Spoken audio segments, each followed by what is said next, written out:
इन लोगों को प्रोबेबिलिटी का काम दिया था, किसको तो देता प्रोबेबिलिटी, इसमें डाउट हो रहे बताओ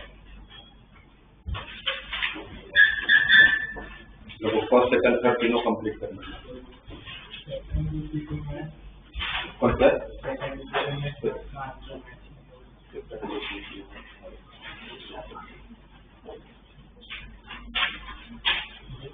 और का आंसर मैच नहीं हो रहा है। क्या दिया थर्ड में? Bag contain 30 tickets, number 1 to 30. 3 tickets are drawn at random from the bag. What is the proof that the maximum number of the selected tickets exceeds 25? तो क्या मतलब निकालोगे? तो मैक्सिमम नंबर ऑफ टिकट जो 3 ticket select करोगे तो maximum number of tickets 25 से बड़े होने चाहिए। क्या क्या पॉसिबिलिटी हो सकती है? 2 25 से बड़े और एक 25 से छोटा। तो इसके लिए प्रोबेबिलिटी क्या बोलोगे? 5 into 25 करेक्ट। या तो फिर ये भी हो सकता है कि तीनों टिकट 25 से बड़े हो, तो प्लस 5 डिवाइड बाय 13। इसको सोल्व करने पर जो मिलेगा आंसर होगा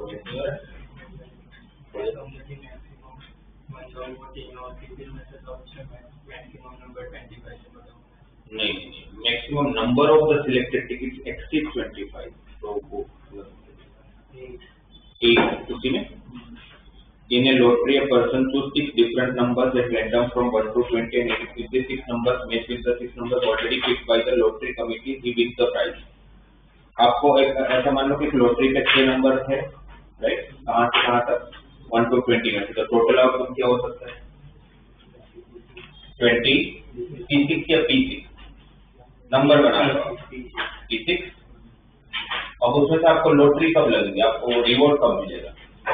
जो पहले से डिफाइंड नंबर है वही आएगा। तो टोटल के फेवरेबल आउटकम से की तो 1/20।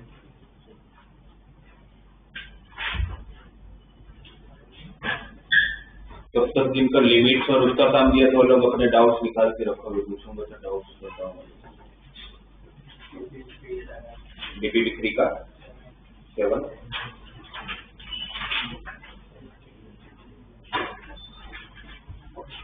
देखो 7 वाले क्वेश्चन में आपके पास ये हमारे पास एक फॉर्मूला होता है P of A and B and C equal to क्या होता है formula? P of A plus P of B plus P of C minus P of A intersection B minus P of B intersection C minus P of C intersection A plus P of B intersection B intersection C। Correct. अब आप लोगों को इसमें से सारी value दिया हुआ है except P of B intersection, बाकी सब पता है। जैसे ये मुझे दिया हुआ 0.3, 0.4, 0.8, माइनस 0.08, माइनस 0.28, माइनस 0.09 और minus P of B intersection से तो फाइंड करना है और प्लस ये दिया हुआ 0.09। ओके, इसकी वैल्यू मिनिमम कितना दिया हुआ? 0.75। तो मिनिमम टू मिनिमम ये 0.75 होगा और मैक्सिमम टू मैक्सिमम कितना होगा? 1। किसी का भी प्रोबेबिलिटी मैक्सिमम कहां तक जा सकता है? 1 तक। तो जब ये 0.75 मतलब इसकी रेंज फिक्स है 0.75 से 1 तक जाएगा। अगर इसको सोल्व करता 0.3 प्लस 0.4, 0.7 प्लस 0.8, 1.5, 1.5 प्लस 0.09 तो 1.59। 1.59 में से हम कितना माइनस कर रहे हैं? 0.36। तो 1.59 में से 0.36 जाएगा 1.59 minus 0.36 minus P of B intersection को इस तरफ शिफ्ट कर लो तो plus P of B intersection C, right? और ये माइनस 0.75। तो 1.59 माइनस 0.36 कितना हो जाएगा? 1.23। उसमें से 0.75 सब्ट्रैक्ट करो तो 0.48, राइट? ये जब ये P of B इंटरसेक्शन की तब की वैल्यू जब ये मिनिमम होगा और इसकी मैक्सिमम वैल्यू 1। तो अगर मैं यहाँ पर 1 रखूंगा तो 1.23 माइनस 1 तो 0.23 हो जाएगा। इस तरह के P of B intersection C की रेंज क्या होगी? 0.23 से बड़ा हो सकता है बट 0.48 से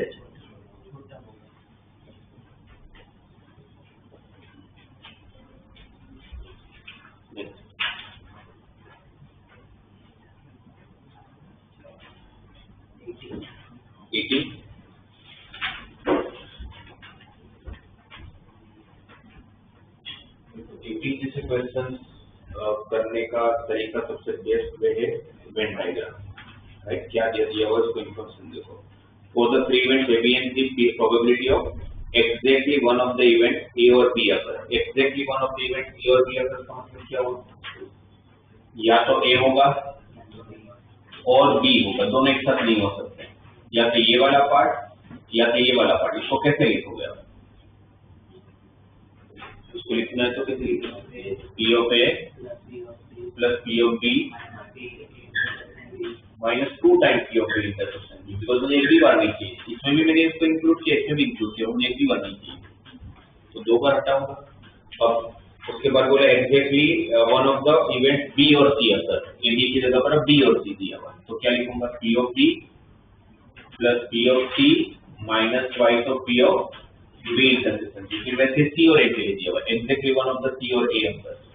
इसको कैसे लिखेंगे? P of C plus P of A minus twice of P of C intersection, और ये तीनों की वैल्यू आप लोग देखोगे तो पी दिया हुआ, तीनों का आंसर किसके इक्वल है?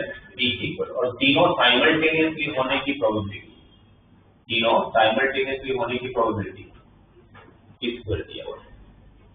और पूछा क्या है sir? Find the probability of occurrence of at least one of the three events A B and C. At least one of the three events A B and C का मतलब क्या निकालना है? कम से कम कोई एक होना चाहिए, 2 होंगे तो चलेगा, 3 होगा तो चलेगा, क्या करना है? At least one of them find करना, तो क्या फाइंड करना होगा? A union B union C का मतलब क्या होता है? ए होगा तो चलेगा और बी होगा तो चलेगा, और 2 होंगे तो भी चलेगा, और 3 होंगे, इसका मतलब ये होता है कि एटलीस्ट वन ऑफ देम।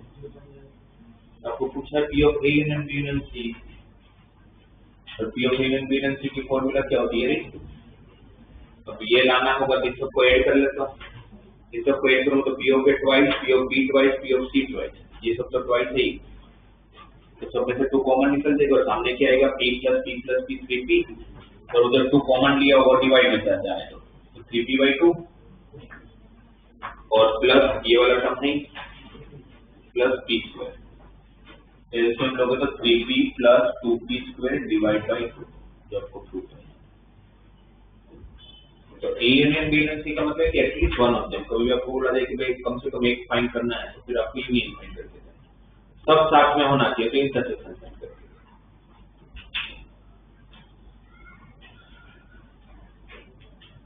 ठीक है,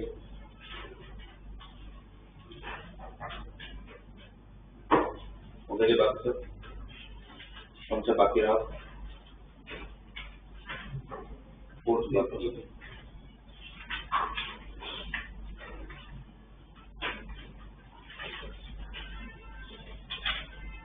ठीक है, इसे फोर्थ भी कंप्लीट करो। ये लिमिट और डेरिवेटिव वाले डीपीपी2 में कोई डाउट हो तो पहले 19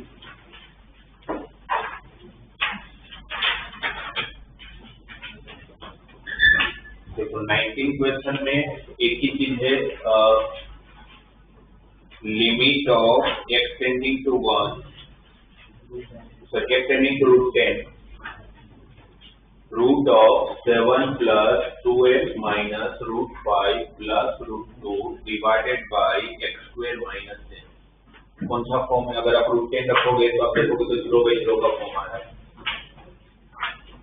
कैसे 0/0 का फॉर्म आएगा? √10 रखोगे तो 10 का स्क्वायर, √10 का स्क्वायर 10 माइनस 10 0, इसमें √10 रखोगे तो 7 प्लस 2 √10 होगा। अब वो 7 प्लस 2 √10 को अगर आप ध्यान से समझोगे, तो 7 को मैं 5 प्लस 2 लिख सकता हूँ, 5 को √5 का स्क्वायर लिख सकते हैं, ये 2 को √2 का स्क्वायर लिख सकते हैं, ये √10 को √5 इंटू √2 लिख सकते हैं। ये तो A square plus B square plus 2ab हो गया, तो किसका स्क्वायर बनाएगा?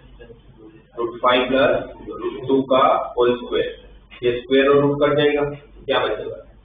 √5 प्लस, तो इसका आंसर √5 प्लस √2 में से √5 प्लस √2 माइनस करोगे तो 0 ही तो आएगा, तो कौन सा फॉर्म होगा? 0/0। हमें पता है कि जब तक लिमिट नहीं रख पाएंगे जब तक डिनोमिनेटर 0 आ रहा है, राइट। तो अब x स्क्वायर माइनस, अब इसको रूट हटाने के लिए क्या करने वाला हो, रेशनलाइज। तो रेशनलाइज करोगे तो किससे डिवाइड मल्टीप्लाई, इसलिए कंजुगेट पार्ट से। तो जब मल्टीप्लाई करोगे ऊपर तो a square minus b square, और नीचे किससे मल्टीप्लाई हुआ होगा, root of 7 plus 2x plus root 5 plus root 2।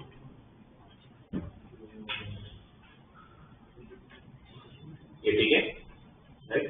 ये रूट 5 प्लस रूट 2 का स्क्वायर, अभी क्या समझे, रूट 5 प्लस रूट 2 का स्क्वायर क्या आने वाला है, 7 प्लस 2 रूट 10, तो वो 7 और ये 7 कैंसिल होगा, क्या रहेगा 2x माइनस 2 रूट 10, 2 कॉमन,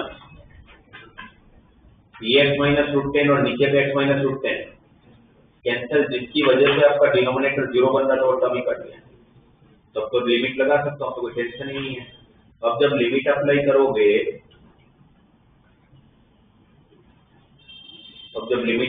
तो ऊपर 2 बचेगा, नीचे रूट 10 प्लस रूट 10, 2 रूट 10, और जब यहाँ पर आप लोग रूट 10 रखोगे 7 प्लस 2 रूट 10, तब हमने सिंप्लीफाई किया था, मैंने करके दिया आपको। तो 7 प्लस 2 रूट 10 किसके बराबर हो रहा है, रूट 5 प्लस रूट 2, ये रूट 5 प्लस रूट 2, ये भी रूट 5 प्लस रूट 2, तो मिलके कितना हो जाएगा, twice of root 5 plus root 2।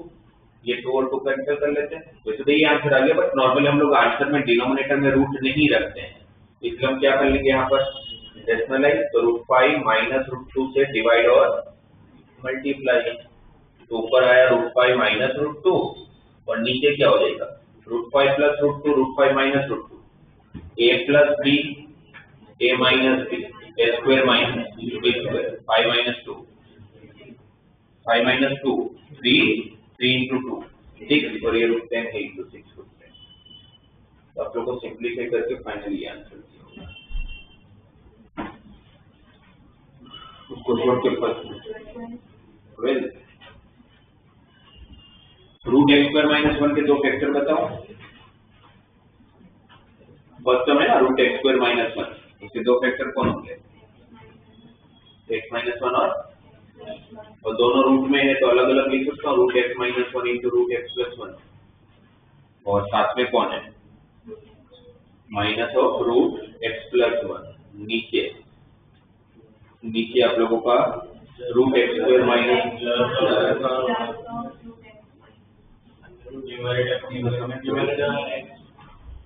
और रूट एक्स स्क्वायर माइनस 1 के नीचे फैक्टर रूट एक्स माइनस 1 है रूट एक्स प्लस 1, क्या कॉमन है इन दोनों में से, रूट एक्स प्लस 1,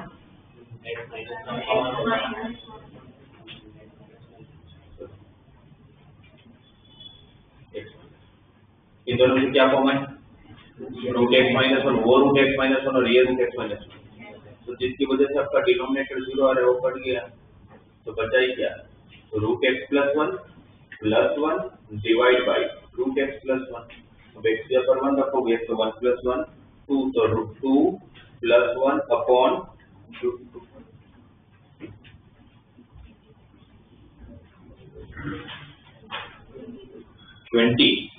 (22)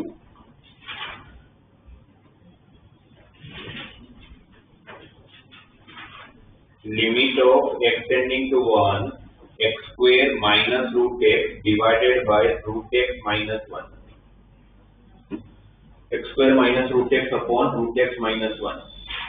क्या कर लेना चाहिए, कौन सा फॉर्म है, x को अगर 1 रखोगे तो कौन सा फॉर्म आएगा 0/0, तो सिंप्लीफाई तो करना पड़ेगा, नीचे 0 आ रहा है, क्या करोगे रूट को हटाने के लिए क्या करते हैं रेशनलाइज। तो रेशनलाइज करने के लिए किससे divide multiply, root of X plus 1 से, तो रूट ऑफ एक्स प्लस 1 से मल्टीप्लाई करोगे तो नीचे क्या आएगा एक्स माइनस 1।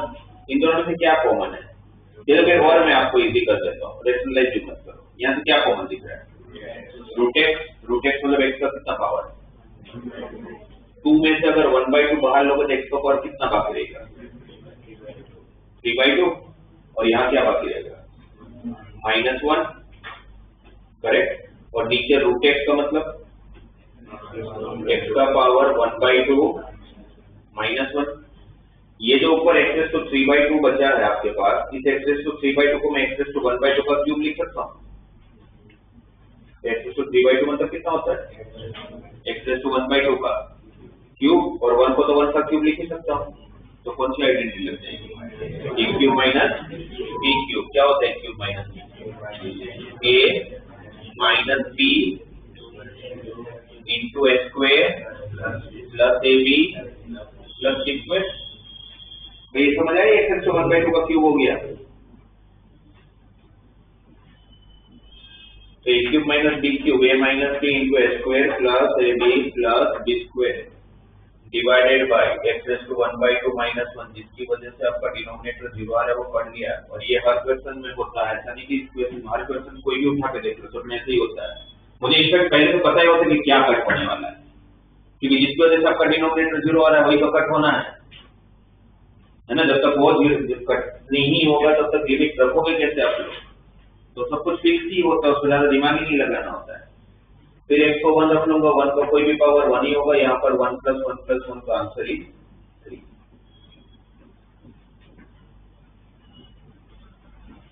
नेक्स्ट DPP 2 और कोई हो गया, तो DPP 3, DPP 8 2 में या 3 में 8, 3 में 8। देखो 3 का 8 है आपके पास, limit of n tending to infinite n square. और हमें पता है कैसे क्वेश्चन का प्रोसीजर क्या होता है कि हाईएस्ट पावर से ऊपर नीचे हमें डिवाइड कर लेना है, क्योंकि इनफाइनाइट डिवाइड में का कोई फायदा है। तो क्या करेंगे, नीचे 1 से लेके n की डायरेक्ट फॉर्मूला है हमारे पास। क्या होता है 1 to n, 1 to n की formula n into n plus 1 divide by 2। तो 2 कहाँ जाएगा ऊपर, तो 2n स्क्वायर हो जाएगा। ये n और ये n एक बार कैंसिल। फिर आप ऊपर और नीचे देखोगे तो n का हाईएस्ट पावर कितना है 1। तो जो भी n का हाईएस्ट पावर होगा उससे ऊपर नीचे अगर मैं डिवाइड करता हूँ तो ऊपर क्या रहेगा 2 और नीचे क्या रहेगा 1 + 1/n। अगर n इनफाइनाइट को अप्रोच कर रहा है तो 1/n किसको अप्रोच करेगा? 0 को। तो ये वाला पार्ट क्या हो जाएगा 0, तो 2/1 है ना। जैसे हर क्वेश्चन एक ही काम करना है, हाईएस्ट पावर से ऊपर नीचे डिवाइड कर लेना। उसके बाद कौन सा 11 1 क्यूब से लेके वापस से ये 1 क्यूब से लेके n क्यूब की फॉर्मूला। यही क्वेश्चन मैंने आप लोगों को टेस्ट में भी पूछा था। 11 limit of n tending to infinite 1 cube plus 2 cube कहाँ तक जा रहा है n क्यूब तक, divide by n - 1 to power 4। इसकी फॉर्मूला बताऊं, 1 क्यूब से लेके n क्यूब की फॉर्मूला क्या होती है? n इंटू फॉर्मूला याद नहीं करो कैसे करोगे? 3 ही तो फॉर्मूला होती है, sigma n square sigma n cube, तो याद रखना ही पड़ेगा। और ये कितना इजी है, सिग्मा n की फॉर्मूला ये होती है उसका स्क्वायर। तो ये नहीं आ रहा इसलिए क्वेश्चन नहीं बनता है। अब हमें पता है कि क्या करना होता है, हाईएस्ट पावर से ऊपर नीचे डिवाइड, राइट। तो आप ये कर सकते हो, जैसे ये n अगर मैं यहाँ से बाहर लेता हूँ तो पावर 4 लेके आएगा, तो n/4 अंदर क्या बचेगा 1 - 1/n/4। ये 2 का स्क्वायर 4 भी नीचे आ जाएगा, और n into n plus 1 का स्क्वायर, तो n का स्क्वायर और n plus 1 का स्क्वायर। इसी में एक स्टेप में डायरेक्टली करो, ये जो n plus 1 का स्क्वायर आया होगा उसमें भी मैं n बाहर ले लेता हूँ। तो इसमें जो n बाहर आएगा तो क्या हो जाएगा स्क्वायर, वो n स्क्वायर और n स्क्वायर लेके n/4, और यहाँ पर क्या होगा जब n कॉमन लिया होगा तो 1 + 1/n। ये और ये, बट n इनफाइनाइट को अप्रोच कर रहा है तो 1/n 0 से ये 0 हो गया, ये 0 हो गया, 1 स्क्वायर इज 1, 1/4 इज 1, तो बचा क्या 1/4। तो फॉर्मूला याद रखनी पड़ेगी आपको, sigma n square sigma n cube. कौन सा 6? इसी में DPP 2 का ही ना, सॉरी 3 का। हमारे पास एक प्रॉपर्टी है, अलजेब्रिक की एक ही तो प्रॉपर्टी है हमारे पास, कौन सी? x tending to a x raise to n minus a raise to n divide by x minus a। इसका आंसर किसकी इक्वल होता है? प्रॉपर्टी, और फर्स्ट प्रॉपर्टी यही तो है, limit of X tending to a x raise to power n minus a raise to n divide by x minus a equal to n raise to power n minus 1। ये प्रॉपर्टियां लग जाएगी। इतना बड़ा power आप नहीं सोल्व कर सकते हो, वो आपको पता चल जाना कि प्रॉपर्टी लगानी पड़ेगी आपको। इतना बड़ा पावर सोल्व करोगे कैसे? तो प्रॉपर्टी के रूल क्या होते हैं? ये पावर सेम होना चाहिए, वो सेम है, और यहाँ पर x माइनस है तो नीचे भी x माइनस से होना चाहिए, वो भी। तो डायरेक्टली अगर ये प्रॉपर्टी अगर यहाँ अप्लाई होगा तो n का काम कौन करेगा? 9 इंटू a का पावर 9 माइनस 1 8, और यहाँ पर डायरेक्ट x पर 5 रख सकते हो तो 4 प्लस 5 9, ये 9 और 9 कैंसल, a का पावर 8 किसकी इक्वल आ गया? 1, तो a क्या हो जाएगा? Plus minus 1।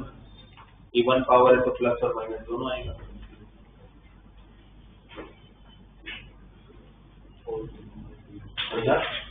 Fourth property x raise to 5/7 वाला ना, तो उसमें आपको पास 5/7 में सोल्व करना आता नहीं है, तो फिर आपके पास एक ही ऑप्शन है, यही लगाना पड़ेगा आपको, और कोई हेल्प करने नहीं आएगा, यही हेल्प करेगा आपको। पर इसको लगाने के लिए आपके पास क्या चाहिए? पावर सेम होना चाहिए, तो पावर तो चलो सेम है ही, बस नीचे आपके पास मिसिंग है। क्या मिसिंग है? अगर आपको ये प्रॉपर्टी लगानी है तो x raise to n minus a raise to n के डिवाइड में क्या चाहिए? x माइनस a चाहिए। तो मैं क्या करूंगा? वो नहीं है तो x माइनस a से डिवाइड करूंगा, सामने x माइनस a से मल्टीप्लाई करूंगा, और वही सेम काम नीचे भी कर लेता हूँ। x raise to power 2/7 minus a raise to 2/7 divide by x minus a into multiply by x minus a, और ये कैंसिल। अब तो दोनों में ये प्रॉपर्टी यूज हो सकती है। a का काम कौन करेगा? ऊपर 5/7 इंटू a का पावर 5/7 माइनस 1 तो माइनस 2/7, और यहाँ पर क्या हो जाएगा? 2/7 इंटू a का पावर 2/7 माइनस 1 तो माइनस 5/7। ये 7 कैंसिल हो जाएगा, 5/2 बचेगा। ये पावर माइनस 5/7 को ऊपर ले जाओ तो प्लस 5/7 हो जाएगा। बेस सेम है तो पावर का एडिशन होगा, तो 5/7 माइनस 2/7 तो 3/7। कोई अलजेब्रिक क्वेश्चन हो, सिंप्लीफाई नहीं हो रहा हो, तो आपके पास एक ही ऑप्शन है, ये प्रॉपर्टी, और किसी से नहीं होगा वो। अच्छा 12 वापस 12 में एक्सटेंडिंग टू इनफाइनाइट का क्वेश्चन आया, बस उसमें एक प्रॉब्लम है।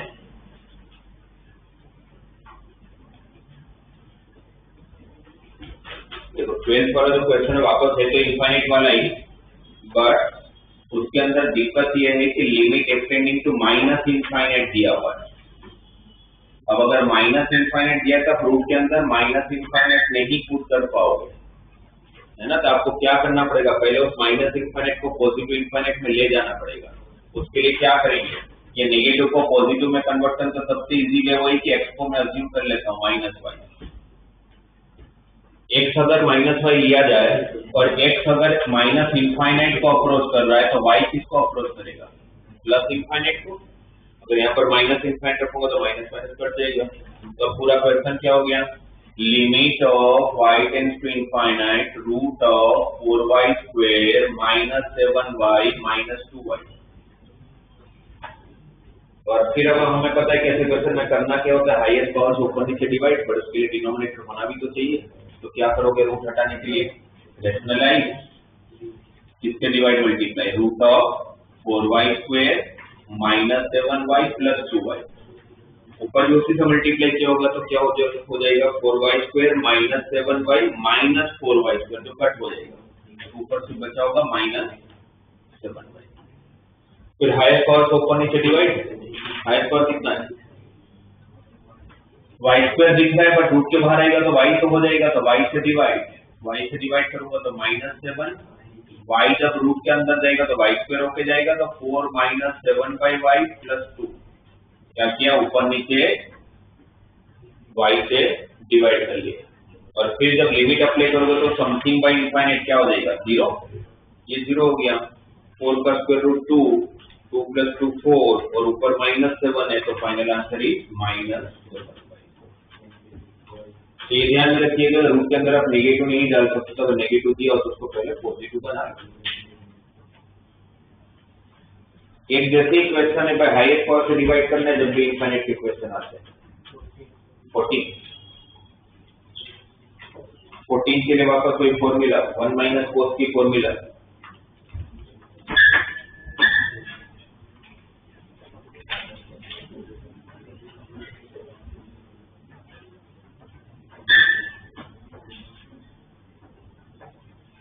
limit of x tending to 0 1 - cos mx divided by 1 - cos nx।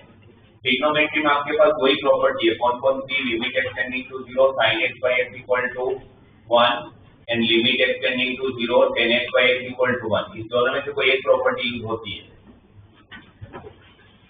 अब उसके लिए फिर आपको प्रॉपर्टी और सॉरी फॉर्मूला आनी चाहिए, 1 - cos 2 थीटा की फॉर्मूला क्या होता है, 1 - cos 2 थीटा। वो नहीं होगा तो नहीं आएंगे क्वेश्चन, ऐसा नहीं, ये नहीं होगा, कोई भी क्वेश्चन नहीं बचेगा।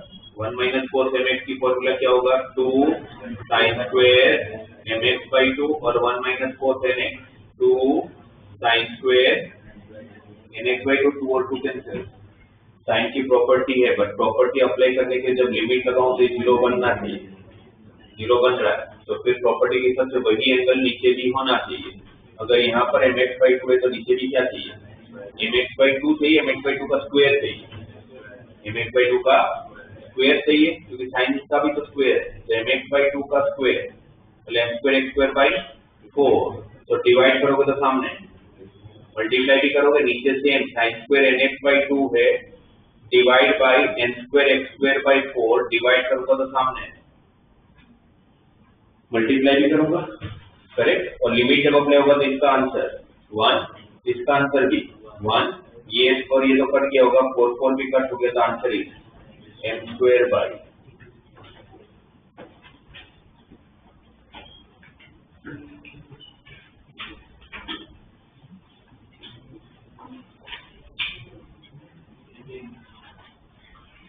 आपको तो कॉम्प्लेक्स बना दो, तो टीपी 1 कर दिया हमने, मॉड्यूलस कॉम्प्लेक्स का टीपी 1 मॉड्यूलस का ठीक है, उसका आर्ग्यूमेंट ये उसके लिए 18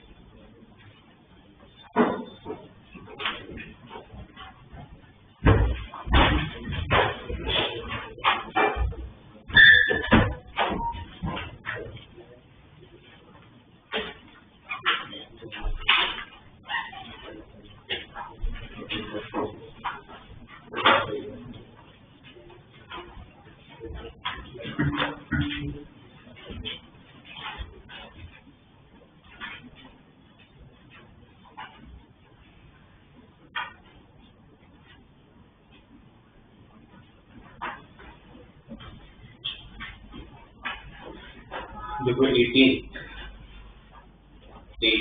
फिर पीछे आप देखो तो 20 फिर ये सब एक जैसे ही है। इनकी प्रॉब्लम ये है, ये कोई जब तक ये है तब तक कोई फॉर्मूला यूज ही नहीं होने देगा। तो आप क्या करोगे, ऐसे टर्म को साथ में लो जहां से कुछ कॉमन निकल जाए, फॉर्मूला लग जाए। अगर ब्रैकेट ओपन कर तो फर्स्ट टर्म क्या होगा, x time sec of x plus Y, और ये क्या है x टाइम sec x, तो क्या कॉमन है x, तो क्या रहेगा अंदर sec of x plus Y minus sec x divide by y plus sec of x plus Y, ये भी तो मल्टीप्लाई होगा, और y time sec of x plus Y divide by y, तो y बाई कट दिया वहां पर।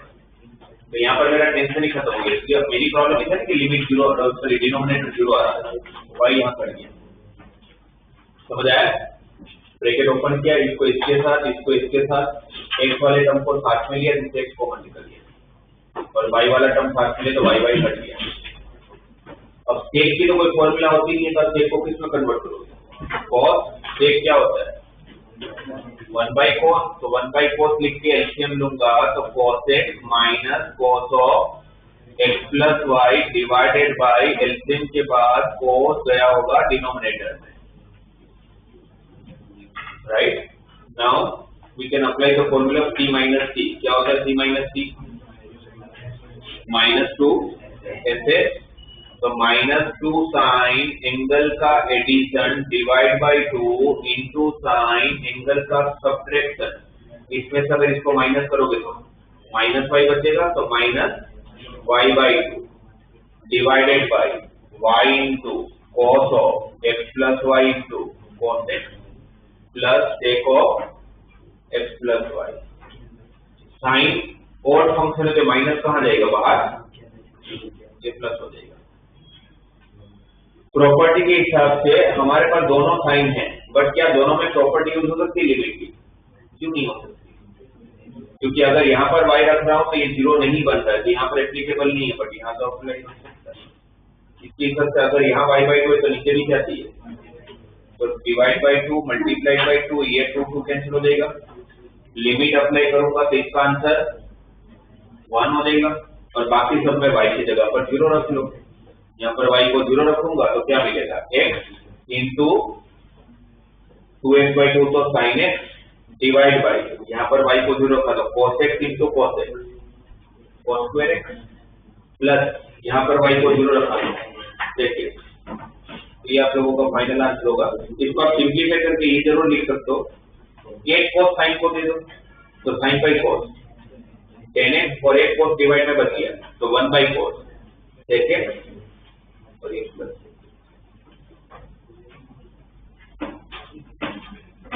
ऐसे क्वेश्चन में उन टर्म को साथ में लो जहां से कुछ कॉमन निकाल के फिर आप फॉर्मूला यूज करो।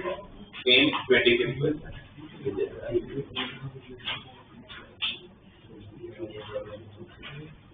उसके बाद जल्दी से और कोई डीपीपी 3 में और कोई डाउट हो? 19 क्या करोगे? सेक की फॉर्मूला नहीं है तो सेक को किसमें कन्वर्ट करोगे? कोस में, और कोस में कन्वर्ट करके फिर c माइनस c की फॉर्मूला लगा लेंगे।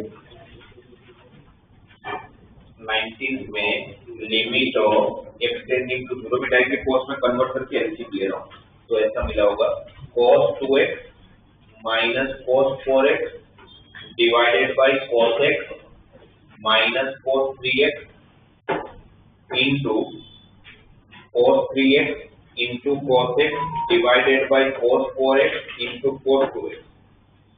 ये टर्म कहाँ से है? वो एलसीएम के बाद जो ऊपर गया होगा, और फिर यहाँ पर कौन सी फॉर्मूला?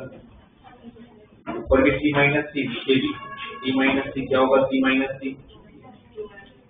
-2 SS, तो -2 साइन एंगल का एडिशन, तो 6x by 2 3x into sine angle का सब्ट्रैक्शन, तो 2x में से 4x जाएगा तो -2x by 2 minus x divided by, यहाँ पर भी c minus c -2 sine angle का एडिशन, तो x plus 3x 4x by 2 तो 2x बाई 4x बाई 2 तो 2x, और sine x minus 3x minus 2x by 2 minus c minus c की formula use कर लिया हम लोगों ने। इनटू में ये सब तो है cos 3x cos x divide by cos 4x into cos 3x। ये साइन माइनस x और ये साइन माइनस x कैंसिल, -2 और -2 कैंसिल, साइन का टर्म आया, प्रॉपर्टी यूज हो सकता है। पर उसके लिए लिमिट जब लगाऊं तो एंगल 0 होना चाहिए, 0 हो रहा है तो डिवाइड में क्या चाहिए? 3x, तो 3x से डिवाइड और 3x से मल्टीप्लाई, और नीचे साइन 2x है तो किससे डिवाइड?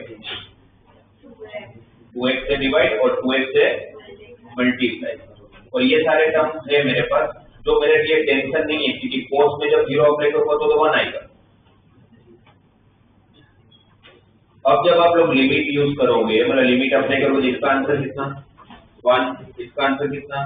1, उसके पहले एक्सेप्ट कर दिया था, तो यहाँ पर क्या बचा होगा? 3/2, यहाँ पर 0 रखोगे तो cos 0 is 1, cos 0 is 1, cos 0 is 1, cos 0 is 1, तो फाइनल आंसर इज 3/2।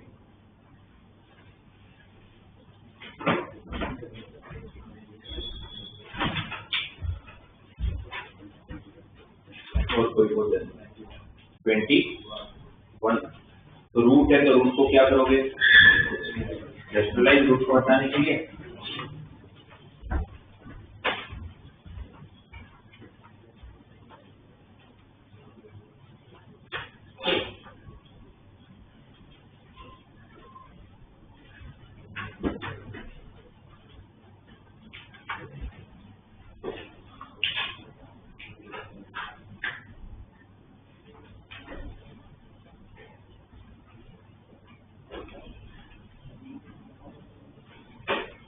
देखो ना 21 में limit extending to 0 1 minus cos x into root cos 2x upon x square, root घटाना होगा तो क्या करेंगे, जैसे तो किससे divide multiply 1 plus cos x into root of cos 2x और उसी से ऊपर भी मल्टीप्लाई करोगे तो ऊपर क्या हो जाएगा 1 minus cos square x into cos square. अब मेरे पास cos की कोई प्रॉपर्टी होती नहीं, प्रॉपर्टी किसकी होती है साइन की, तो cos स्क्वायर x को क्या लिखूंगा 1 माइनस और cos 2x को क्या लिखूंगा 1 माइनस 2 sin स्क्वायर x। और फिर हम लोग ब्रैकेट ओपन करेंगे, तो जब ब्रैकेट ओपन करोगे तो ये वाला 1 और ये वाला 1 कैंसिल, राइट, नहीं पहले ये वाला 1 नहीं, पहले ब्रैकेट ओपन करते फिर कैंसिल करेंगे। ये ब्रैकेट ओपन कर लेते हैं, ब्रैकेट ओपन करो तो पहला term 1 minus 3 sin square x plus 2 sin raise to 4x, इनका ब्रैकेट ओपन करेंगे, फिर ये 1 और 1 कैंसिल हो जाएगा और बाकी जो दो टर्म बचेंगे उसमें से क्या कॉमन है,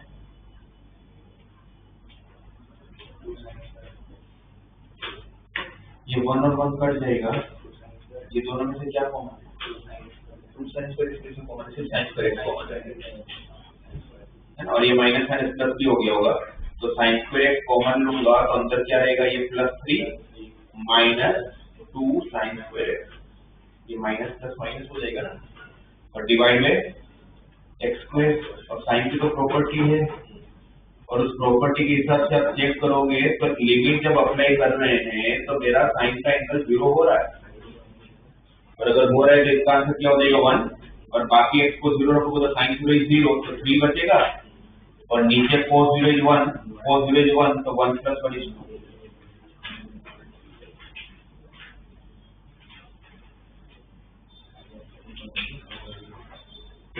और कोई 2 और 3 में कोई डाउट नहीं।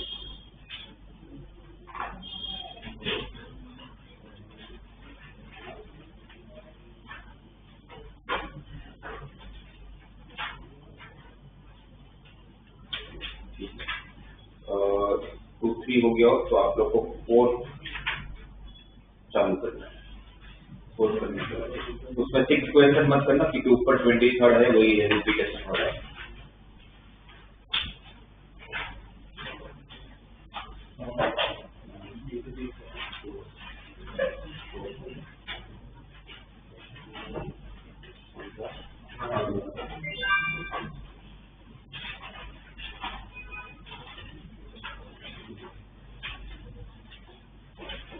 Two dice are rolled. The die A is the event that the sum of the numbers on the two dice is 5. And B is the event at least one of the dice shows up 3. Are the two events A and B are mutually exclusive? Mutually exclusive की condition क्या होती है, दोनों का intersection 0 आना चाहिए, दोनों का इंटरसेक्शन की प्रोबेबिलिटी 0 आना चाहिए, तब होगा जब A इंटरसेक्शन की नल सेट हो। अब 5 कब आ सकता है, दो डाइस का एडिशन 5 कब होगा, 2 3 3 2 1 4 4 1 चार जगह पर, और बी में क्या बोले कि at least one of the dice shows up as 3, at least किसी एक में 3 आना चाहिए, तो 3 1 3 2 3 3 4 4 3 4 3 5 3 6, या तो फिर 1 3 2 3 3 0 ऑलरेडी आ चुका है, 4 3 5 3 और 6 3। अब इसमें जो कॉमन है ना 3 2, इसे तो 5 में भी था और 3 2 इसमें भी है, तो इसका लिए इंटरसेक्शन नल सेट नहीं हो सकता, तो फिर ये फर्स्ट वाला आपको बोले म्यूचुअल एक्सक्लूसिव होगा तो नहीं होगा।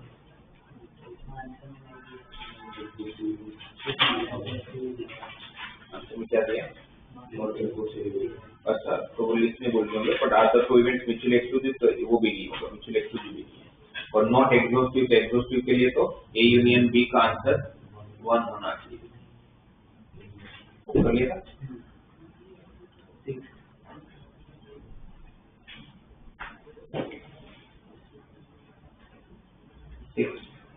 Ganesh appears for an interview for two post A and B, selection for which is independent. The probability of selection for post A is 1/5 and for the post B is 1/5. What is the probability that Ganesh is selected for at least one of the posts? At least one of the posts मतलब क्या हो जाएगा?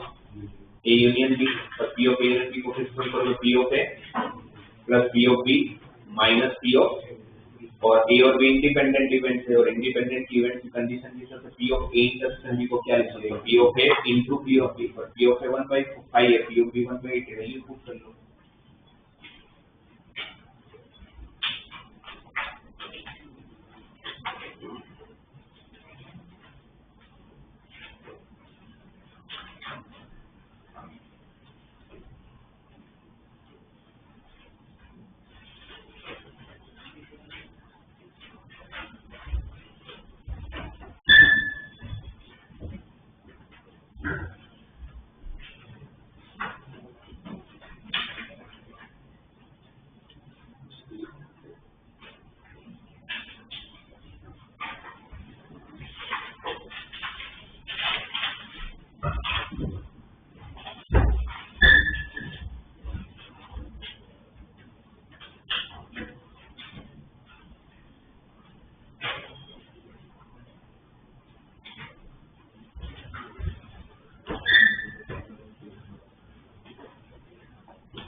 Upload कर दिया।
Last class में modulus discuss किया था, modulus की प्रॉपर्टीज रिवाइज किया था।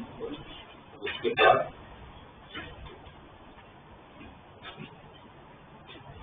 ये प्रॉपर्टी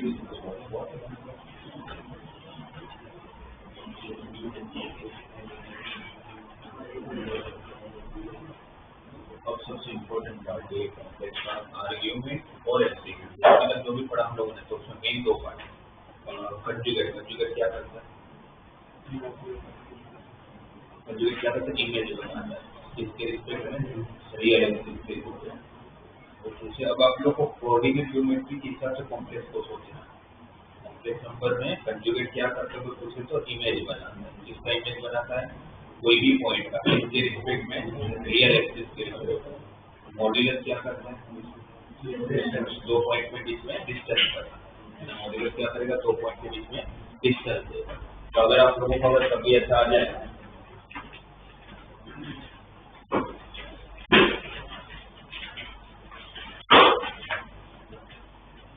आपको बोला जाए कि mod of z minus z1 का square plus mod of z minus z2 का square equal to mod of z1 minus z2 का square, z is a variable point and z1 z2 are fix point. और पूछा जाए किसका locus है?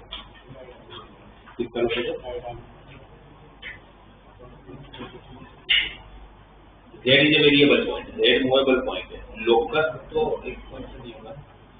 z क्या है? मूवेबल पॉइंट है। z1 z2 क्या है? फिक्स पॉइंट है, राइट। पर ये कंडीशन को सेटिस्फाई कर रहा है। पूछेगी कि किसका लोकस है? सारे z को ज्वाइन करोगे तो क्या मिलेगा? क्या मिलेगा? सर्कल। और ये z1 z2 क्या है? सर्कल कैसे पता चलेगा आपको? सेंटर क्या सेंटर होगा? दो point Z1 Z2 centre, Z1 खुद एक पॉइंट है, Z2 खुद एक पॉइंट है, तो Z1 Z2 दोनों सेंटर कैसे हो सकता है? तो मॉड्यूलस समझ में नहीं आता। ठीक है, आपने याद तो कर लिया मॉड्यूलस डिस्टेंस देते हैं, उसको यूज भी करना आना चाहिए। क्या बोल रहे हैं? Z आपके पास एक वेरिएबल पॉइंट है, मूव करता है, फिक्स नहीं है, राइट? और Z1 Z2 कैसा है? फिक्स पॉइंट है। Z1 है Z2 are two fix point जो फिक्स है, ये बदलता नहीं है। बट ये इस तरह से मूव करता है Z कि जब भी Z और Z1 के बीच में डिस्टेंस निकाला जाता है, Z और Z2 के बीच में डिस्टेंस निकाला जाता है, और Z1 Z2 के बीच में डिस्टेंस निकाला जाता है, तो ये कंडीशन को सेटिस्फाई करता है। ये कंडीशन किसकी है? पाइथागोरस थ्योरम की।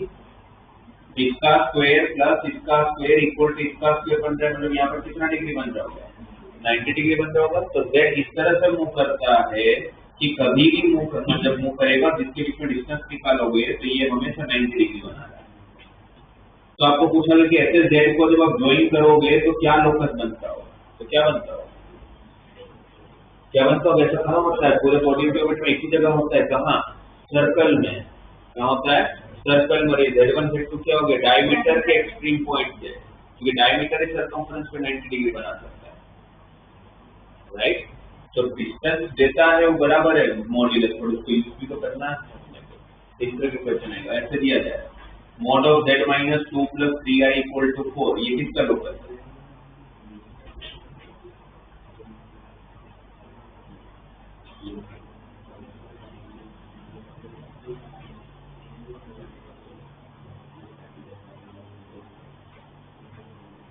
वापस मॉड्यूलस क्या करता है?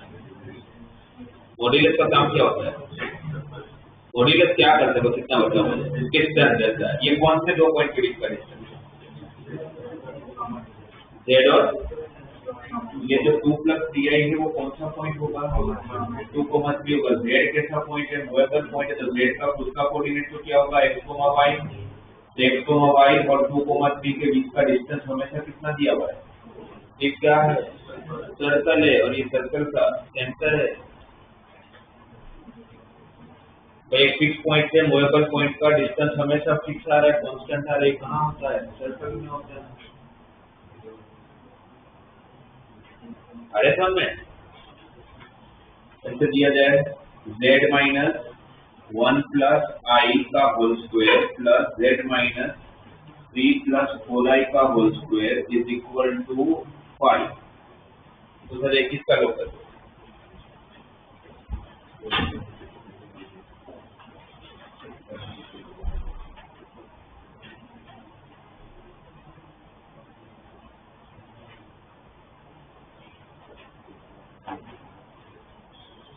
ये 1 plus I कौन सा पॉइंट हो गया? 1, 3 plus 4i कौन सा पॉइंट हो गया? 3, 4। Z क्या है? Movable point. तो Z का कोऑर्डिनेट क्या होगा? x, y। तो इसका मतलब इसका इसको इंटरप्रेट करो तो क्या बोलना चाह रहे हैं पूरा का पूरा स्टेटमेंट? इसका इंटरप्रिटेशन करो बस।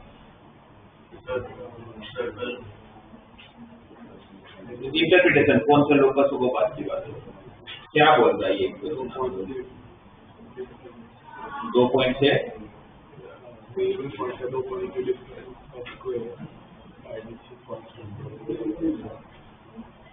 मतलब अच्छा, एक बार ये स्क्वायर हटा देता हूँ। स्क्वायर गलत डाल दिया, स्क्वायर नहीं आएगा। ठीक है, रूट आएगा तो रूट का स्क्वायर जरूरत नहीं। वापस इंटरप्रेट करो। स्क्वायर नहीं, क्या है? स्क्वायर नहीं होगा, सॉरी मेरी मिस्टेक। ठीक है, दो फिक्स पॉइंट से लेके मूवेबल पॉइंट का डिस्टेंस का एडिशन क्या दे रहा है? कांस्टेंट। ऐसा कहाँ होता है? एलिप्स। और ये 1, 1 और 3, 4 उस एलिप्स के लिए क्या बनेगी? 4, 5। और ये 5 की वैल्यू होगी 5 मेजर एक्सिस 2a के बराबर होता है ना, SP plus SP equal to 2a। तो 2a 5 पता चल जाता है, ये जो फोकस पता चल जाते हैं, तो उससे मुझे इक्वेशन ऑफ एलिप्स मिल जाता है। तो इसीलिए जानना बहुत जरूरी है कि मॉड्यूलस करता क्या है। तो मॉड्यूलस क्या करता है? दो पॉइंट के बीच में इसी तरह से देता है। इस तरह से कंजुगेट क्या करता है? रियल एक्सिस के रिस्पेक्ट में इमेज बना कर देता है। ठीक है, और उसकी 3 प्रॉपर्टी डिस्कस की, उसमें और इनइक्वालिटी की प्रॉपर्टी डिस्कस करने बाकी है, वो बाद में करेंगे। अब नेक्स्ट टॉपिक है आर्ग्यूमेंट और एम्पलीट्यूड ऑफ ए कॉम्प्लेक्स। तो आर्ग्यूमेंट क्या है, हमें ये तो पता चल गया कि जब हम बोलते हैं z equal to x plus i y, तो ये बेसिकली पॉइंट को रिप्रेजेंट करता है आर्ग्यूमेंट। यहाँ पर एक पॉइंट है एक्स वाई नाम का। मैं अगर इस पॉइंट को अगर ओरिजिन के साथ ज्वाइन करूँ तो मुझे एक लाइन मिलेगा, इसके बीच का डिस्टेंस को हम बोलते हैं मॉड्यूलस, राइट। पर ये लाइन एक्स एक्सिस के साथ कुछ एंगल बनाता होगा, है ना, कुछ एंगल बनेगा। ये जो एंगल बनेगा ना एक्स वाई के ये ओरिजिन के साथ ज्वाइन करने पर जो लाइन था, ये एंगल को बोलते हैं आर्ग्यूमेंट। एक तरह से आर्ग्यूमेंट क्या देता है, अगर मुझे एक्स एक्सिस के साथ का एंगल मिल रहा है तो एंगल से मुझे क्या मिलता है, स्लोप। आर्ग्यूमेंट का काम क्या होता है, लाइन का स्लोप बताता है, राइट। और ये थीटा को कैसे लिखते हैं, आर्ग्यूमेंट ऑफ जेड, ये जेड के एपिक्स है, ये ओरिजिन है, तो जेड माइनस जीरो, जीरो मतलब ओरिजिन, तो जीरो लिखने की जरूरत नहीं होती, इसलिए हम लोग सिर्फ थीटा को क्या लिख लेते हैं, आर्ग्यूमेंट ऑफ जेड, करेक्ट। अब वो मुझे थीटा फाइंड करना, तो कैसे फाइंड करूंगा, थीटा में यहाँ से अगर मैं परपेंडिकुलर ड्रॉ करूं तो ये लेंथ कितना x, ये लेंथ कितना y, तो what is tan theta y by x। अगर मुझे ये पॉइंट पता होगा तो मुझे tan थीटा पता चल जाएगा, और tan थीटा पता चल जाएगा तो मुझे थीटा पता चल जाएगा। अगर वैल्यू पता हो तो सामने √3 आया तो मुझे पता है कि tan √3 कहाँ होता है 60 डिग्री पर। अगर ऐसी वैल्यू tan थीटा 4 आया तो फिर मैं थीटा को tan इनवर्स 4 लिख के आ जाऊंगा, मुझे नहीं पता है कि tan का 4 होता है, ठीक है। और यहाँ पर आपको ये भी तो नोटिस करना है कि आप कौन से क्वाड्रेंट हो, जैसे मॉड्यूलस में जरूरत नहीं होती थी कि कौन से क्वाड्रेंट, क्योंकि स्क्वायर को करना होता है √x² + y², बट यहाँ तो फर्क पड़ेगा। अभी मैं ये मान के चल रहा हूँ x and y both are positive, ये मेरा पहला केस था, x positive and y is also positive. Second possibility x is negative but y is positive, तो फिर ये पॉइंट कहाँ होगा, x नेगेटिव है y पॉजिटिव, आप कहाँ पर होंगे, सेकंड क्वाड्रेंट में, राइट। उसको मैंने ओरिजिन के साथ ज्वाइन किया, तो उसको जब मैं ओरिजिन के साथ ज्वाइन करूंगा तो मेरा थीटा तो ये होगा, क्योंकि हम जब भी स्लोप फाइंड करते हैं तो कहाँ से फाइंड करते हैं, positive direction of x axis के साथ एंटी क्लॉकवाइज एंगल निकालते हैं, करेक्ट। तो हमें ये थीटा पता करना है, तो यहाँ पे परपेंडिकुलर ड्रॉ करें, ये लेंथ y, ये लेंथ x, इसको मैं अल्फा नाम दे देता हूँ। तो what is tan alpha, tan alpha क्या हो जाएगा y बाई x। और एक बात ध्यान रखना, क्योंकि एक नेगेटिव का नेगेटिव मत लेना, क्योंकि आप डिस्टेंस कंसीडर करो, इसलिए मैंने मॉड d लगा दिया। तो tan alpha equal to mod y by mod x, इससे क्या मिलेगा आपको भाई, आप y और अल्फा x पता होगा तो tan अल्फा मिलेगा, tan अल्फा में से क्या मिलेगा, अल्फा मिलेगा, बट मुझे अल्फा चाहिए नहीं, मुझे तो थीटा चाहिए, तो थीटा क्या हो जाएगा 180 माइनस अल्फा। अगर आप सेकंड क्वाड्रेंट में तो पहले आपको हमेशा अल्फा ही मिलेगा, आपको थीटा मिलेगा ही नहीं, इस केस में अल्फा थीटा एक ही है, समझ। बट इस केस में पहले आपको हमेशा अल्फा मिलेगा, और फिर सेकंड क्वाड्रेंट होने की वजह से 180 में से अल्फा को माइनस कर दो, तो वही एक्स और वाई अगर दोनों नेगेटिव हुआ, x and y both are negative, तो आप कौन से क्वाड्रेंट में होंगे, third, x less than 0 and y is also less than 0। आप यहाँ पर परपेंडिकुलर बनाए, ये y, ये x, ये अल्फा, तो यहाँ पर भी tan अल्फा क्या होगा, mod y by mod x। But आपको तो क्या चाहिए, थीटा, आपको तो क्या चाहिए थीटा, तो थीटा कैसे निकलेगा, यहाँ से यहाँ तक 180, उसमें अल्फा ऐड करूंगा, तो अगर आपका पॉइंट अगर थर्ड क्वाड्रेंट में है तो आपका आर्ग्यूमेंट किसके बराबर हो जाएगा, 180 प्लस अल्फा। पर वो जो ये वाला जो लाइन है वहां पर मैं एंटी क्लॉकवाइज मूव करके तो पहुंच ही सकता हूँ, बट क्लॉकवाइज मूव करके भी तो पहुंच सकता हूँ। अगर मैं क्लॉकवाइज मूव करता हूँ तो इस एंगल को कितना बोलोगे, बोले कि मैंने सल्फो नहीं होगा। क्लॉकवाइज अभी भी मूव करते तो कैसे मूव करते हो, बोला क्लॉकवाइज अभी भी मूव करते तो एंगल को कैसे रिप्रेजेंट करते हैं, नेगेटिव से।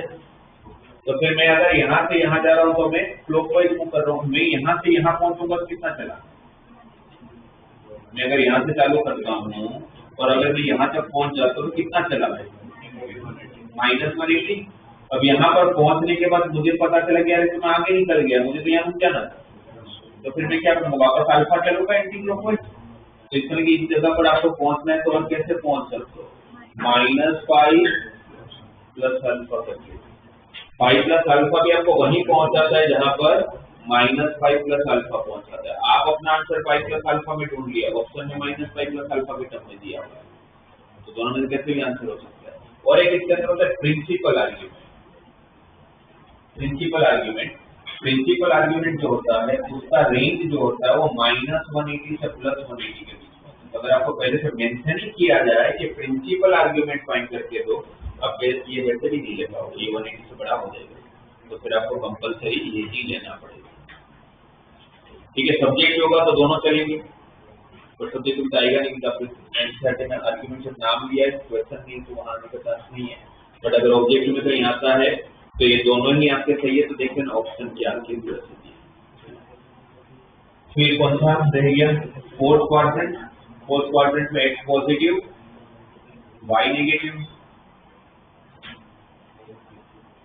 तो एक्स पॉजिटिव है वाई नेगेटिव है, अल्फा निकलेगा पहले, तो tan alpha equal to mod y by mod x, पर मुझे अल्फा चाहिए नहीं, मुझे तो थीटा चाहिए, तो थीटा ये है आप लोगों का, और थीटा इक्वल टू जब यहाँ से यहाँ जाओगे तो कितना देगा पूरा 360, उसमें से अल्फा माइनस कर लेते हैं। ये तो मैं एंटी क्लॉकवाइज जब मूव किया सबका आंसर है, पर अगर क्लॉकवाइज मूव करोगे तो फिर इतना मूव करके पहुंच जाओगे आपको, तो इतना ही मूव करोगे तो उसको क्या बोलोगे माइनस अल्फा। तो 2 माइनस अल्फा भी आपको वहीं पहुंच जाता है जहां पर माइनस अल्फा पहुंचता है। प्रिंसिपल आर्ग्यूमेंट पूछा जाएगा तो आप ये नहीं कर पाओगे, फिर आपको ये लिखना पड़ेगा, अदरवाइज दोनों सही। मॉड्यूलस फाइंड करते टाइम मुझे क्वाड्रेंट चेक करने की जरूरत नहीं पड़ती, आर्ग्यूमेंट फाइंड करते टाइम आपको क्वाड्रेंट सबसे पहले चेक करना है, राइट। आपको कोई भी कॉम्प्लेक्स नंबर दे देंगे और आपको बोलेंगे कि उसका आर्ग्यूमेंट फाइंड करके दो, तो आपका सबसे पहला काम ये होना चाहिए कि पहले ये पता करो कि वो कौन से क्वाड्रेंट में है। मुझे बोला जाए z इक्वल टू √3 माइनस आई का आर्ग्यूमेंट फाइंड करके दो, तो क्या होगा इसका, कौन सा पॉइंट है ये, √3 को माइनस और कौन से क्वाड्रेंट होगा 4। सबसे पहले क्या निकालोगे, tan alpha mod y by mod x minus alpha mod 1 ही हो जाएगा, 10 का 1/√3 होता है 30, और आपको तो चाहिए थीटा, और थीटा क्या हो जाएगा 360 माइनस 30, तो या तो 330 बोलूंगा या तो फिर -30 बोलूंगा, z इक्वल टू आई का आर्ग्यूमेंट, z इक्वल टू आई का आर्ग्यूमेंट, आई मतलब कौन सा पॉइंट 0,1 कहाँ होगा 0,1, y एक्सिस के आर्ग्यूमेंट 90 डिग्री हो सकता है कि आपका पॉइंट एक्सिस पर ही हो, है ना, माइनस साइड दिया होगा तो 270 डिग्री है तो -90 डिग्री है, ठीक है। हो सकता है पॉइंट आपके क्वाड्रेंट ऑफ एक्सिस पे ही है। तो समझ आ गया आर्ग्यूमेंट कैसे निकालना है किसी का भी।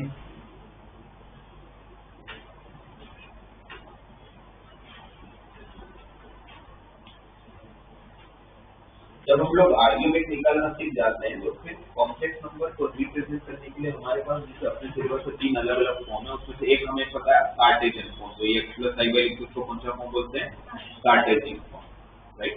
फिर दूसरा वाला होता है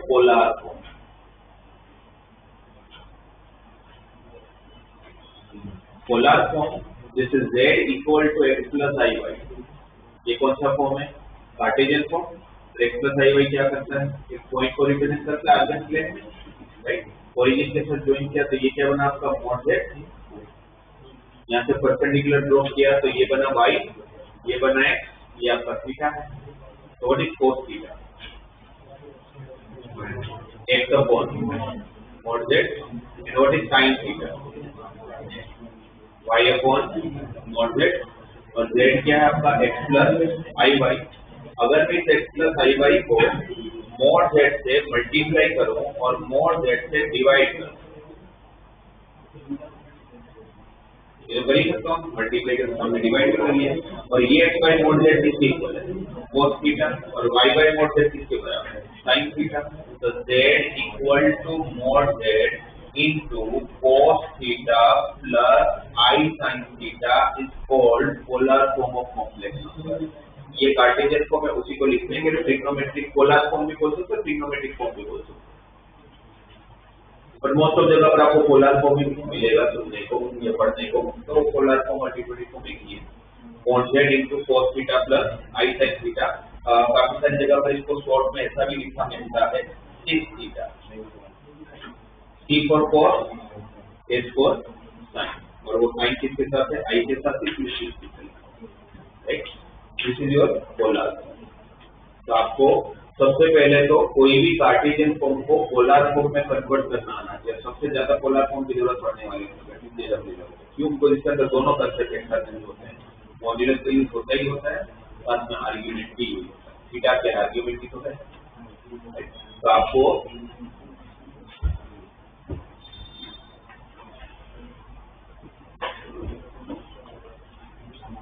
जैसे आप लोगों को दिया जाएगा कि 1 minus 3i upon 1 plus 2i को पोलर फॉर्म में लिखते दो।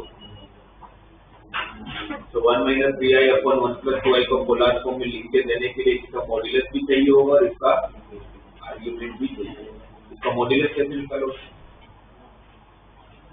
तो मॉड्यूलस निकालना है तो प्रॉपर्टी, मॉड्यूलस की प्रॉपर्टी के हिसाब से मैं डिवीजन में अलग अलग कर सकता हूँ। मॉड्यूलस में डिवीजन में तो अलग अलग कर सकते हैं, मल्टीप्लाई में भी अलग अलग कर सकते हैं, सिर्फ एडिशन और सब्ट्रैक्शन नहीं कर सकते। ये कौन सा पॉइंट है, उसका मॉड्यूलस कितना, ये कौन सा पॉइंट है, उसका मॉड्यूलस √5, √8/5 तो मॉड्यूलस तो हो गया। बट थीटा चाहिए होगा तो इसको सिंप्लीफाई करना पड़ेगा, क्योंकि क्वाड्रेंट भी तो जानना है, तो क्वाड्रेंट तभी जान पाओगे जब इस फॉर्म में आएगा। तो इसलिए अब क्या करूंगा, 1 minus 3i upon 1 plus 2i को रेशनलाइज कर लेता हूँ नीचे से i को हटाने के लिए। 1 प्लस 2i 1 माइनस 2i तो 1 minus 4i square, 1 minus 4i square 5, i square minus 1 होता है। ऊपर क्या होगा, 1 माइनस 3i माइनस 2i तो minus 5i plus 6i square, minus 3i minus 2i तो 6i square, i square minus 1, 1 minus 6 is minus 5 तो minus 5i divide by 5, 5 cut, क्या बचेगा -1 -i। कौन सा क्वाड्रेंट, थर्ड, कौन सा पॉइंट है, तो पहले tan अल्फा निकालोगे, tan alpha equal to mod y by mod x, तो 1 आया, 1 मतलब अल्फा कितना हुआ 5/4, पर आपको तो चाहिए थीटा और आप थर्ड क्वाड्रेंट में हो, तो या तो 5 प्लस 5/4 से निकल जाएगा, या तो फिर -5 प्लस 5/4 से निकल जाएगा, फिर वो ऑप्शन से चेक कर लेना। तो ये 5/4, ये -3/4, तो मुझे तो क्या बोला था कि 1 minus 3i upon 1 plus 2i को आप लोगों को लिखना है, कार्टेशियन फॉर्म में क्या आया था, -1 -i, इसका पोलर फॉर्म क्या हुआ, √2 into cos of 5/4 plus I sin of 5/5, या तो फिर √2 into cos of -3/4, cos को माइनस से कोई फर्क नहीं पड़ता, बट साइन का माइनस तो बाहर आ जाएगा। तो मेरे हिसाब से ऑप्शन में शायद आपको ये दिखेगा, क्योंकि प्रिंसिपल आर्गुमेंट ज्यादा यूज करते हैं। इस तरह से हम किसी भी कॉम्प्लेक्स नंबर को पोलर फॉर्म में कन्वर्ट कर सकते हैं, पोलर फॉर्म करना, तो इसके लिए आपको आर्गुमेंट आना चाहिए। क्लियर,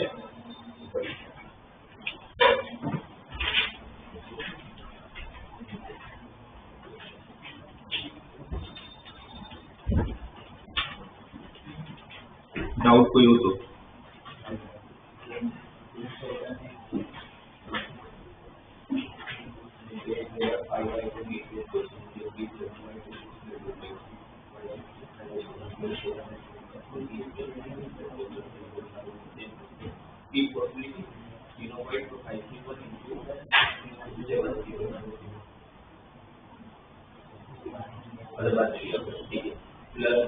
+81 into 61 into 51 और डिवाइडेड बाय नहीं, तो आप तीनों में देखिए निकाल लो, डिवाइडेड क्या होगा 13C1 into 13C1 into 11C।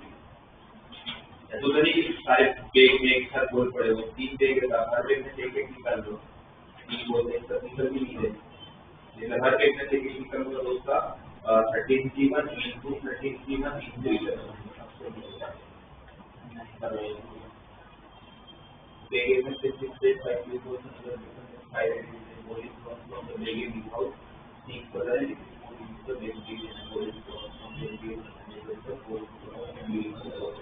आपको क्या करना ए में से गोल निकालना, देखे बिना एक बी में डाल देना, राइट। और फिर एक बी में से जब गोल निकालो तो ब्लू कलर का उसकी प्रॉपर्टी क्या होगी, तो दो केस बनेंगे, जैसे ए में से जब मैंने गोल निकाला पॉजिटिव तो रेड, फिर उसको रेड आने की प्रॉपर्टी सही होगा,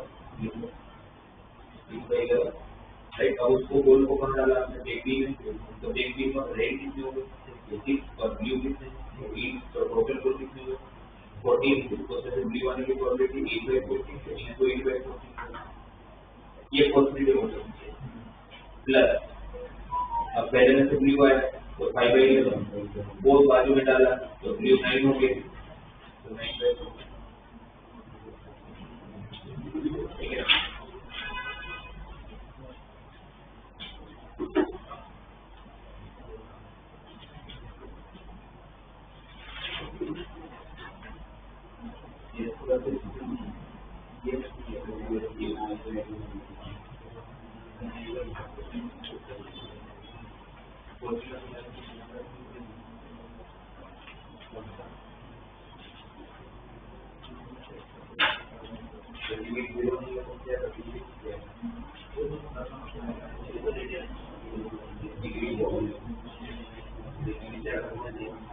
जब आप लोगों का साइन की प्रॉपर्टी उसके लिए टेंडिंग टू 0 ही चाहिए, तो टेंडिंग टू 0 नहीं हो तो क्या दिखता है आपको, इसको आपको अज्यूम कर देना है, let x minus 5/2 equal to y, let इसको अप्रोच करना है 5/2 को, फिर x is approaching to 5/2, then y is approaching to 0, तो क्या हो जाएगा ये limit of y tending to 0, और फिर आपके क्या होगा 5/2 plus y divided by x minus 5/2 y, so 5/2 minus y plus 5/2, 5/2 then the proposed to the 90 to 8 के second quarter में 942 होता है, 1 minus 4.5 by 1 minus 4.2 बनेगा, और ये टाइम हो गया, ठीक है ये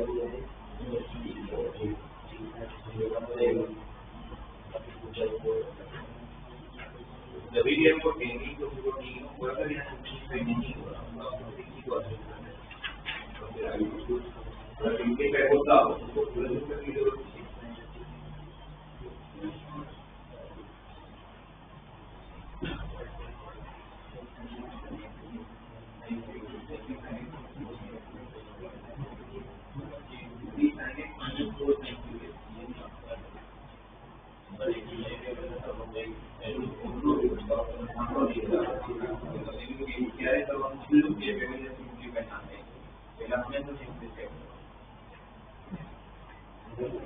Limit of everything to y sin kx is p sin x minus 4 sin 4.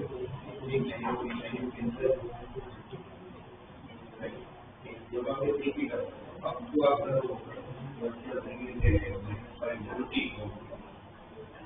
जैसे कि फाइव है p है p है limit of p है p0 minus 4 sin q और x to 5 plus p minus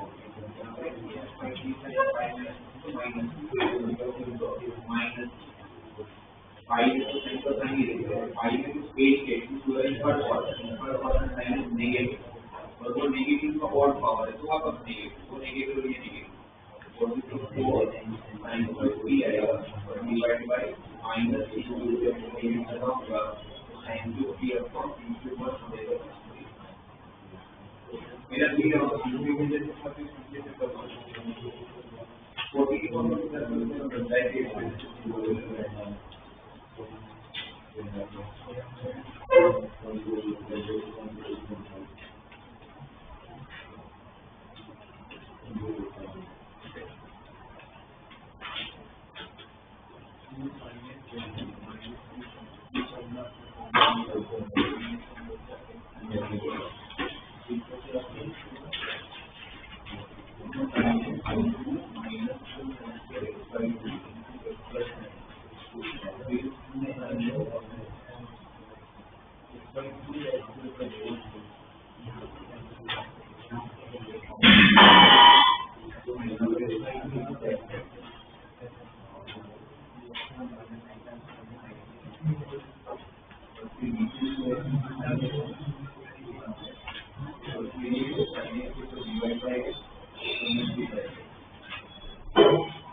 Find x cube plus 7x square minus x plus 16. Find the value of x cube plus 7x square minus x plus 16 when x equal to 1 plus 2y.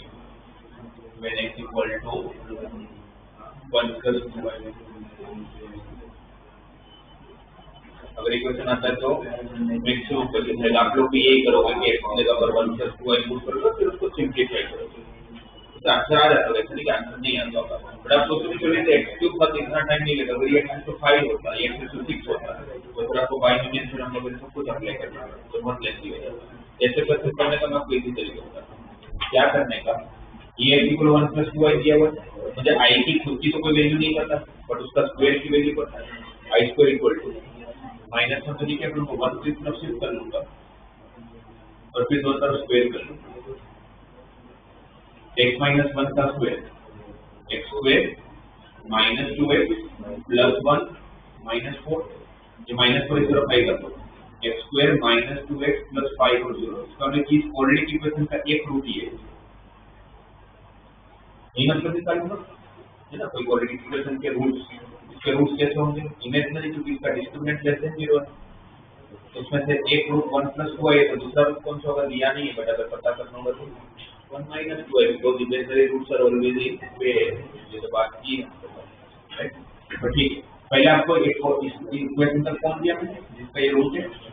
अब इसकी value find करनी है ना, x³ + 7x², तो जिनकी भी value find करोगे, भले कितना भी बड़ा पावर, आपको उसको इससे मतलब जो इक्वेशन आया होगा आपका उससे डिवाइड कर लेना है, जो लॉन्ग डिवीजन मेथड होता है, जो नॉर्मल डिवीजन मेथड। अगर यहाँ पर x³ है और यहाँ x² तो किससे मल्टीप्लाई, x से मल्टीप्लाई, तो क्या आएगा यहाँ पर x³ - 2x² + 5x, सब्ट्रैक्ट होगा माइनस प्लस माइनस, ये होगा 7x² + 2x² तो 9x² -x - 5x -6x + 16, correct, right. अब 9x² है तो यहाँ पर क्या चाहिए होगा, +9, तो यहाँ पर +9 से मल्टीप्लाई करूंगा, 9x² -18x + 45, करेक्ट। फिर सब्ट्रैक्ट करूंगा माइनस प्लस माइनस, ये कट 18x - 6x, पहले 16 - 45 -29, राइट। अब आगे डिवीजन नहीं होगा बिकॉज यहाँ पर x² यहाँ एक साथ होगा, तो यहाँ पर रिमाइंडर बन गया। इसको हम क्या बोलते हैं, इसको क्या बोलते हैं, इसको डिवाइड करो तो डिविजन, ये क्या है डिविजन, इससे डिवाइड करो डिवाइडर, ये परसेंट, ये रिमाइंडर। डिवीजन किसके बराबर होता है,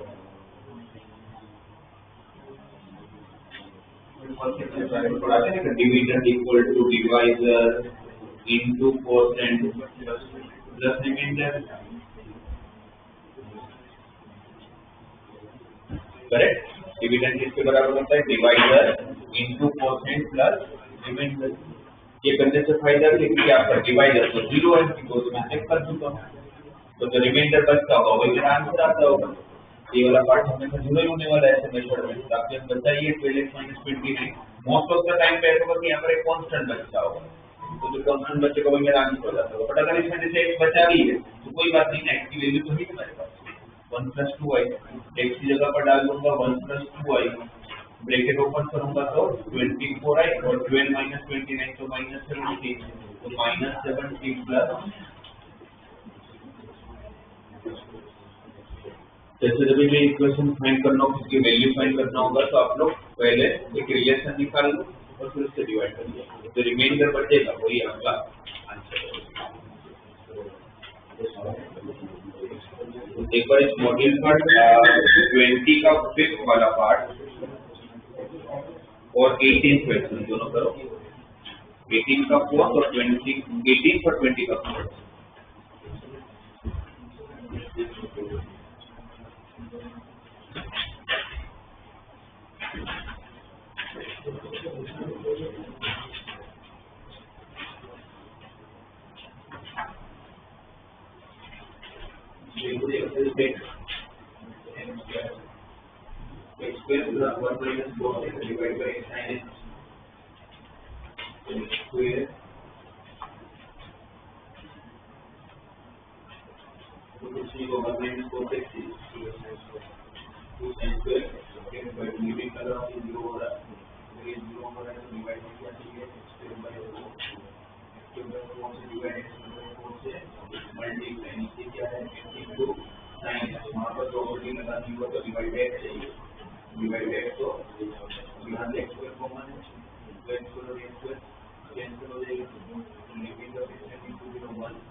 मुझे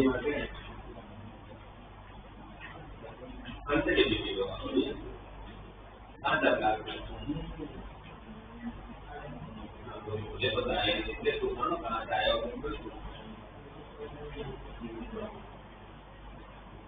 लिमिट भी नहीं आ रहा है, थोड़े भी नहीं आता है। कौन सी डिस्ट्रीब्यूट हो गया डिलीवर कर दो एग्जाम को कर लिए थे एग्जाम के दिन किया तो उसके पहले जो होमवर्क दिया तो ठीक है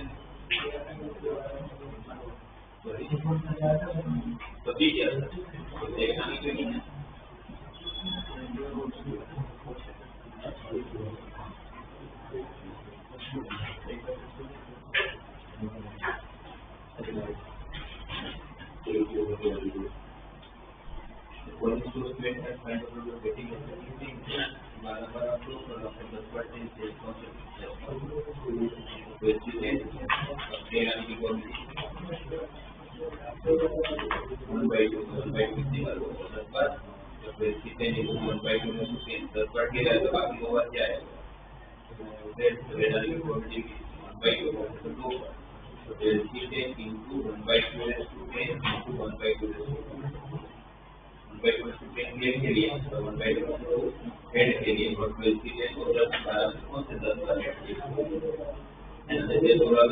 पांच बार हेड चाहिए पांच बार टेल चाहिए तो नीचे लिखा रहेगा 25 1/2 raised to 5 and 1/2 raised to 7 okay the profitability के target by A is 1/5 if higher 5 times sin will be at least 2 times आपको बोला गया है कि भाई आदमी ने जो किसी टारगेट को फायर कर रहा है हिट कर रहा है तो उसको हिट हो जाएगा उसने वर्ती 1/5 किसी पर फायर किया 5 टाइम्स उसको किसी पर टारगेट हिट होना चाहिए 2 टाइम्स तो एटलीस्ट 2 टाइम्स एटलीस्ट 2 टाइम्स तो 2 टाइम भी चलेगा 3 टाइम भी चलेगा 4 टाइम भी चलेगा 5 टाइम भी चलेगा उस तरह से हम उसको उल्टा तो उसको माइनस करेंगे एटलीस्ट 2 टाइम उल्टा क्या होगा 0 टाइम और 1 टाइम एक भी बार टारगेट हिट नहीं हुआ उसकी प्रॉपर्टी नहीं होगी टारगेट हिट होने की 1/5 नहीं होनी चाहिए जैसे एक भी बार नहीं हुआ तो 500 तो 500 बार नहीं हुआ तो 4/5 तो 5 ये किस तरह से है तब एक भी बार टारगेट हिट होगी हमारा अब एक बार टारगेट हिट हुआ कब कोई भी तो 5 की टारगेट हिट हुआ तो 1/5 एक बार टारगेट हिट हुआ तो बाकी 4 बार नहीं हुआ तो 1/5 into 4/5 is to 5 sorry 4/5 की बन नीचे होगा 5% बोलिए ये दोनों जो आया उसको बनने से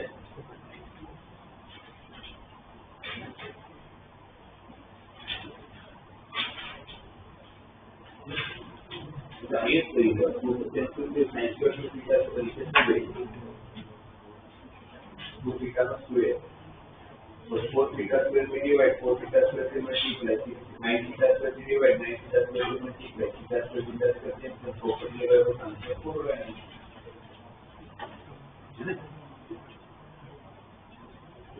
आया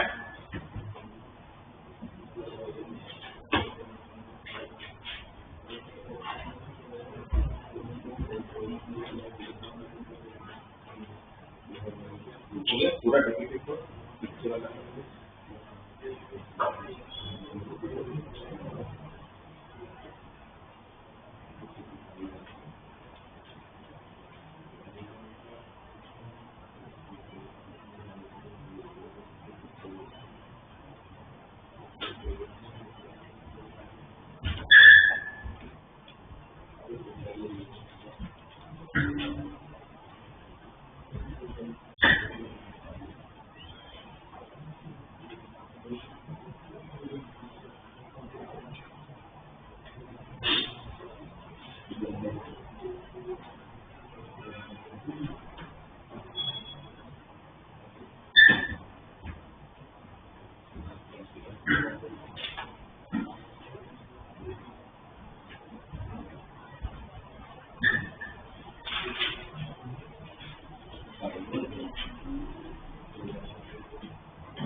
वाले दोनों हो गए क्या आपको कॉम्प्लेक्स कभी दो दिए 18 हो गया अभी कौन सा तो पहले से क्या करना पड़ेगा पोलर फॉर्म में कन्वर्ट करना है तो पोलर फॉर्म में कन्वर्ट करने से सबसे पहले क्या करोगे मॉड्यूलस ढूंढोगे मॉड्यूलस ढूंढने के लिए डिवीजन को तो अलग अलग कर सकते हो तो ऊपर क्या होगा पॉइंट ऊपर क्या है 1 - 1 + 7 है 1 + 7 का मॉड डिवाइड बाय 2 - i का स्क्वायर 2 - i का स्क्वायर का मतलब क्या होगा 2 - i × 2 - i मल्टीप्लाई में तो अलग अलग हो जाएगा तो 1 + 7i का मॉड क्या होगा √10 और फिर √50 1,7 हो गया ना पॉइंट और नीचे 2, -1 है तो उसका क्या होगा √5 सही है और √5 कितनी बार होगा 2 बार तो √5 × √5 5 और ऊपर कितना आया था 50 सॉरी √50 आया था ना √50 आया था √50 मतलब 5 नीचे 5 तो 5 का कैंसिल होकर मोड कितना होगा √2 ये तो जब मॉड्यूलस है आपको पूरा पोलर फॉर्म चाहिए तो पोलर फॉर्म के लिए फिर आपको क्या करना पड़ेगा उसको x + i के फॉर्म में लाना पड़ेगा है ना तभी तो आपको पता चलेगा कौन सा क्वाड्रेंट में फिर क्वाड्रेंट की तरफ से थीटा निकल जाएगा मॉड्यूलस के लिए मुझे सिंपलीफाई करने की जरूरत नहीं क्योंकि प्रॉपर्टी वैसे आर्ग्यूमेंट के लिए जरूरत नहीं पड़ेगी जब प्रॉपर्टी पढ़ लोगे बट अभी जब प्रॉपर्टी नहीं आता है तो आपको x + i में जाना पड़ेगा तभी हमें क्वाड्रेंट पता चलेगा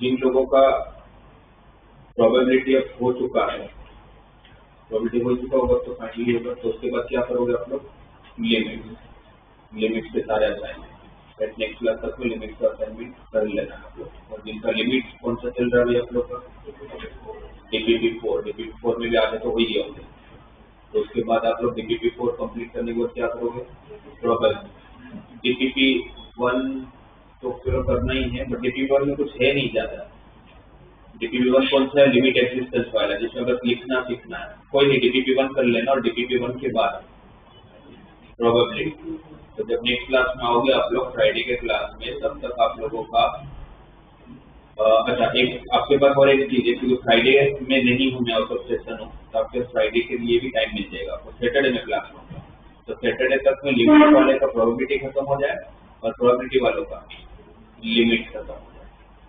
मुझे लिमिट और लिमिट और प्रोबेबिलिटी में कोई भी डाउट नहीं चाहिए कोई भी डाउट नहीं चाहिए मतलब उसके बाद सैटरडे के बाद कोई भी डाउट नहीं उस दिन आप मेरे से डाउट डिस्कस कर लोगे और बहुत एम्पल ऑफ टाइम है तुम लोगों के पास 2 दिन मिल रहे आराम से हो जाएगा ठीक है और जिनका दोनों हो जाए तो उनको फिर डिफरेंशियल की DPP कर लेगा अगर नहीं किया है तो क्लियर और आप लोग DPP1 कर लेना